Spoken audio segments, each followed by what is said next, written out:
Hai semuanya, welcome back to my channel. Senang banget aku bisa ketemu kalian lagi hari ini. Apa kabar kalian semuanya? Aku harap keadaan kalian baik dan sehat selalu. Jangan lupa tetap jaga kesehatan dan patuhi juga protokol kesehatan. Oke, jadi hari ini kita akan ngomongin tentang shopping. Tapi bukan tentang cara shoppingnya, tapi ini adalah menghindari spending triggers atau menghindari hal-hal yang biasanya membuat kita jadi belanja. Karena kadang aku nemuin di kolom komentar itu banyak yang nanya, kok kayaknya di zaman pandemi gini justru malah jadi lebih boros ya. Nah mungkin banyak dari kita juga yang ngerasain hal yang sama. Nah jadi aku mau bahas nih beberapa hal yang mungkin jadi penyebab atau trigger yang bikin kita bukannya bisa lebih irit di saat pandemi atau PPKM ini, tapi malah jadi lebih banyak pengeluaran. Kalau gitu tanpa berlama-lama lagi, let's get started.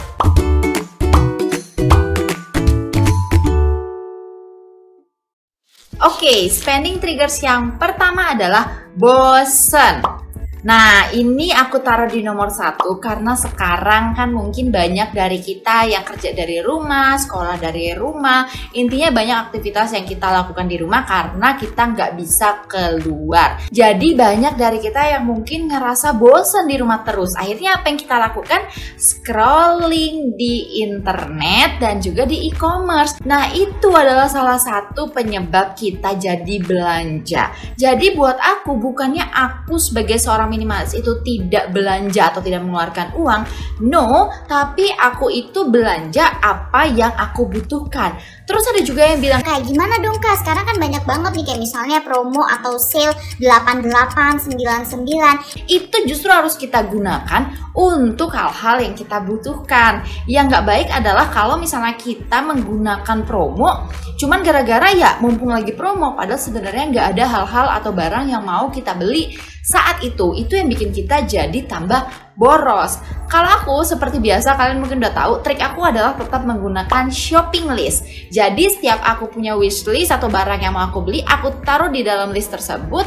Nanti kalau misalnya aku udah nemu barang yang cocok, yang mana merek yang aku pengen, nanti saat ada promo si 99, 10, 10, promo-promo kayak gitu, baru aku cari di e-commerce dan aku check out supaya aku bisa dapat harga yang jauh lebih miring, tapi tetap membeli barang-barang yang aku butuhkan. Jadi kalau misalnya kita bosen, ini harus dihindari banget nih untuk kita cuman sekedar browsing atau jalan-jalan ke mall tanpa ada tujuan. Jadi kalau kita udah tahu triggers kita itu adalah bosen, jadi kita harus cari cara apa nih kalau misalnya kita bosen, kita harus ngapain. Salah satu caranya adalah cari hobi gitu ya. Kita ngelakuin hal-hal lain daripada kita cuman browsing di e-commerce atau jalan-jalan ke mall. Kalau aku sekarang lagi suka mewarnai lagi. Aku nggak bisa gambar, tapi aku bisa mewarnai. Jadi kalau misalnya mungkin aku bosen, terus aku misalnya moodnya nggak enak, ya udah aku mewarnai aja daripada aku main handphone. Nanti malah muncul notifikasi atau misalnya malah lihat-lihat e-commerce dan akhirnya kita check out atau membeli barang-barang yang tidak kita butuhkan. Spending triggers yang kedua adalah emotional shopping atau belanja karena emosional. Emosional ini bisa macam-macam ya. Emosi bahagia, emosi sedih, emosi marah. Ya itu adalah emosi-emosi yang kita rasakan dan normal untuk manusia. Tapi yang salah adalah saat kita misalnya sedih terus kita mikir bahwa jalan keluar dari kesedihan kita adalah dengan belanja. Padahal kalau kita belanja, masalah kita yang sebenarnya itu kan nggak selesai.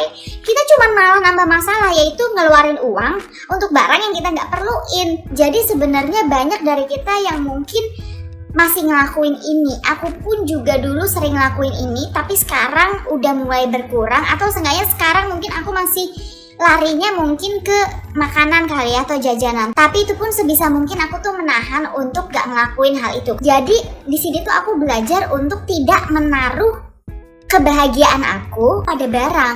Karena kalian sadar gak sih kalau misalnya kita ngerasa bahwa oke, aku lagi sedih, aku beli barang, artinya kayak kita menaruh kebahagiaan kita itu pada barang, ya nggak sih? Padahal sebenarnya kan kebahagiaan itu ada di dalam diri kita sendiri. Kita yang menentukan kita mau bahagia atau enggak. Jadi menurut aku kalau misalnya spending triggers kita ini adalah emosional, kita harus sadar tuh bahwa di dalam diri kita itu sebenarnya ada kebahagiaan lain yang bukan dari barang-barang. Mungkin kalau teleponan sama keluarga kita, atau misalnya kita ngelakuin hobi kita, intinya aku percaya bahwa kebahagiaan itu tidak ada pada satu objek, tapi itu muncul dari dalam hati dan pikiran kita sendiri.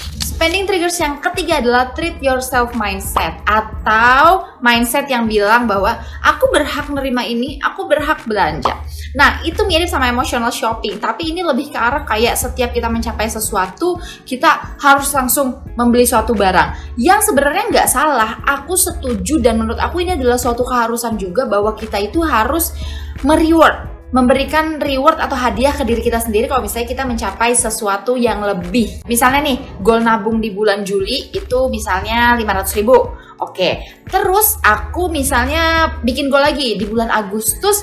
Oke, kalau aku bisa nabung 1 juta, aku akan memberikan reward untuk diri aku. Ya terserah mau rewardnya dalam bentuk apa. Intinya aku memberikan hadiah untuk diri aku. Tapi itu kalau aku bisa mencapai goal 1 juta itu. Yang artinya adalah goal nabung 1 juta itu 2 kali lipatnya dari tabungan aku di bulan Juli atau bulan sebelumnya. Jadi menurut aku kalau kayak gitu make sense. Kita mencapai hal 2 kali lipat daripada yang sebelumnya. Ini beda banget sama kalau misalnya kita punya treat yourself mindset. Ini tuh kayak cuman sekedar hal kecil-kecil yang terjadi, tapi terus kita langsung men-treat diri kita gitu loh. Jadi bener-bener ini ngaruh banget sama emosional kita juga. Makanya tadi aku taruh yang spending triggers emosional itu yang kedua dan ini yang ketiga. Karena biasanya kalau emosional kita sudah bisa kita kendalikan dengan baik dan dewasa, biasanya mindset yang merasa aku berhak itu juga nggak muncul terlalu sering. Karena menurut aku gini, kalau misalnya kita dikit-dikit ngerjain sesuatu terus merasa berhak dan harus membeli suatu barang karena pencapaian kita, itu artinya adalah kita menaruh keberhargaan diri kita atau harga diri kita ke suatu barang. Padahal sebenarnya bisa dengan hal lain. Misalnya kayak contoh tadi aku bilang aku bisa nabung 1 juta misalnya. Oke, aku akan menghadiahkan diri aku dengan aku mau ikut seminar budgeting. Jadi aku lebih milih untuk men-treat diri aku dengan mengembangkan kemampuan diri aku, bukan cuma sekedar kayak beli baju baru, beli sepatu baru. Karena buat aku beli baju baru atau sepatu baru itu tidak menambah kemampuan aku, tapi beda-beda setiap orang. Jadi jangan sampai salah kaprah. Yang aku mau bilang di sini, kita berhak dan tetap dan harus men-treat diri kita sendiri juga, tapi yang masuk akal dan sesuai dengan kemampuan kita gitu loh. Jangan sekedar dikit-dikit beli ini, beli itu, gara-gara kita ngelakuin hal yang mungkin cuma sedikit lebih baik atau sedikit berbeda dari kebiasaan kita. Spending triggers yang keempat adalah FOMO atau Fear of Missing Out. Pasti kalian juga udah pada tahu tentang FOMO ini ya. Nah, untuk aku itu sama sekali nggak FOMO. Tapi mungkin untuk beberapa dari kalian ada yang punya spending triggers FOMO ini, dan itu pasti susah.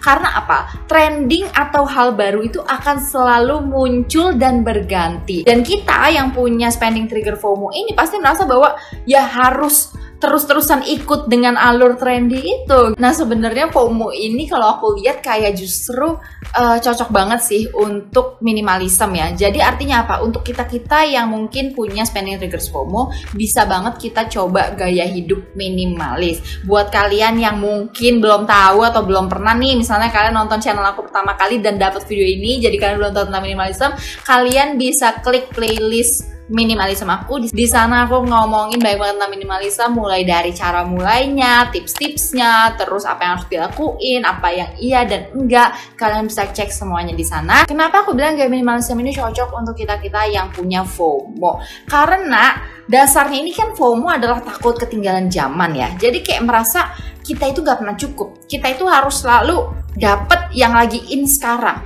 Padahal sebenarnya mungkin yang kita beli di tren sebelumnya itu belum kepake. Sedangkan di gaya hidup minimalis itu kita belajar untuk punya gaya hidup berkecukupan. Jadi ini kayak nyambung aja gitu gak sih? Dari minimalism kita diajarin untuk oke, cukup, kita masih punya baju, kita masih punya sepatu, bahkan belum rusak, bahkan belum dipakai.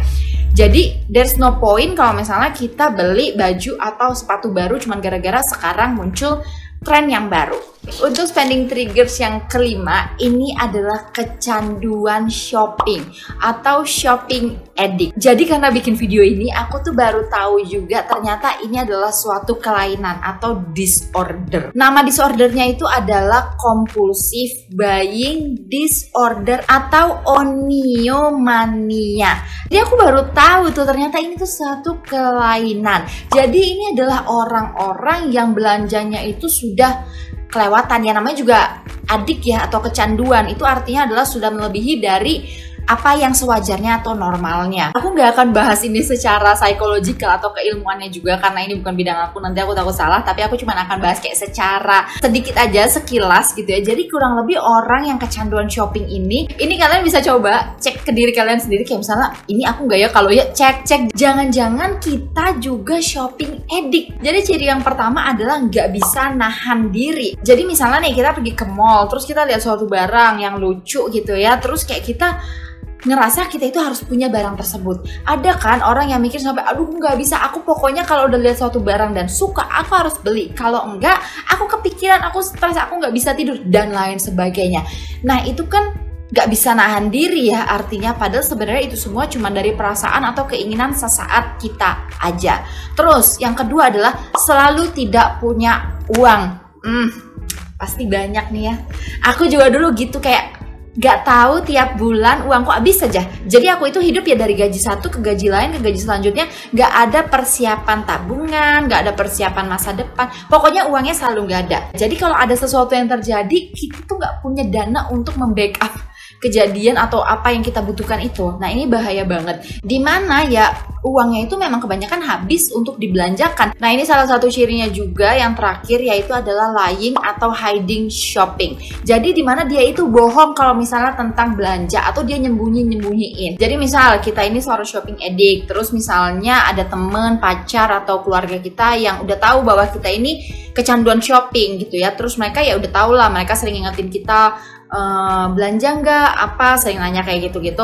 Nah terus kita udah bohong-bohong. Jadi misalnya nih ditanya belanja nggak, terus kita bilang enggak kok, aku udah 2 bulan nih nggak belanja sama sekali. Padahal sebenarnya kita udah order 5-10 item dari online shopping. Nah itu udah bisa jadi tanda-tanda kalau misalnya kita itu jangan-jangan kecanduan shopping gitu ya. Jadi kita itu menyembunyikan atau berbohong tentang belanja kita supaya intinya orang tuh nggak tahu bahwa kita tuh masih belanja. Jadi kalau misalnya kalian rasa tanda-tanda ini ada di kalian, sebenarnya ini adalah satu kondisi yang cukup serius ya. Jadi kalian bisa coba cari bantuan atau cari saran ke orang-orang yang memang ahli di bidangnya, yaitu psikiater, untuk coba melepas diri dari shopping addict ini. Nah penyebabnya juga banyak, bisa salah satunya dibilang itu adalah karena genetik juga. Terus ada juga karena dibilang pola asuh. Jadi katanya kalau misalnya ada anak kecil yang dari kecil sedikit-sedikit dikasih hadiahnya itu barang. Misalnya kayak oke, udah bisa potty training, udah bisa BAB sama BAK sendiri, langsung dikasih hadiahnya itu dalam bentuk barang. Misalnya terus dia dapat nilai yang bagus, dikasih hadiahnya lagi barang dan lain sebagainya. Nah ternyata dari penelitian itu terlihat bahwa anak yang sering dari kecilnya itu udah dihadiahinnya itu dalam bentuk barang-barang dan barang, kemungkinan nanti besarnya itu dia bisa jadi shopping addict. Nah jadi itu aja beberapa spending triggers yang bisa aku sharingkan di video hari ini. Kalian coba komen di bawah apa spending triggers kalian. Mungkin ada yang belum aku sebutin di dalam video ini. Kalian bisa tulis di kolom komentar bawah apa sih yang sering bikin kalian itu mengeluarkan uang atau belanja yang gak sesuai dengan kebutuhan atau prioritas kalian. Semoga video hari ini bermanfaat. Please feel free untuk share video ini ke keluarga atau teman-teman kalian. Dan kalau kalian suka sama video ini, kasih like kalian. Dan buat kalian yang belum subscribe, klik tombol subscribe-nya karena kita menuju ke 20.000 subscriber. Kalau gitu thank you banget sekali lagi untuk kalian yang udah dengerin aku di video hari ini. Terima kasih dan semoga kita bisa segera ketemu lagi di video selanjutnya. Bye bye, stay safe everyone.